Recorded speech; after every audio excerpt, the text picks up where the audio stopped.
యో సూర్యదేవా ఏంది ఎండ్ల బతకమంటావా సావమంటావా? సావండి. నీకు మా మీద ఇంత పగ? నాకు ఎవరి మీద పగ ఉండదు నాయనా, నా ధర్మం నేను నిర్వర్తిస్తున్నాను. ఏది నీ ధర్మమో? మమ్మల్ని చంపేసేదా? మరి మీరు చెట్లను చంపేసినప్పుడు ఈ ధర్మం ఎక్కడికి పోయింది నాయనా? అట్లా నాకు తెలుసు. ఈ ఎండకి తలకి తోట్లు పడుతున్నాయి. మీరు వాడి ఏసీల వల్ల ఓజన పరికి ఎప్పుడో తూట్లు పడింది నాయన. ఎండ ఎక్కువగా ఉంది ఏసీ 2 పాయింట్లు పెంచు అని అంటారు గానీ ఎండ ఎక్కువగా ఉంది 2 చెట్లు పెంచుదామని ఏ రోజైనా అనుకున్నారా?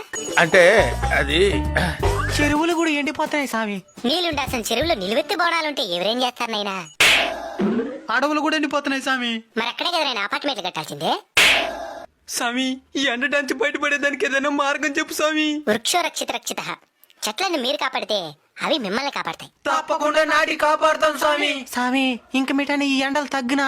In front there is crocodile festival. అంటే ముందుంది ముసళ్ళ పండగ అని.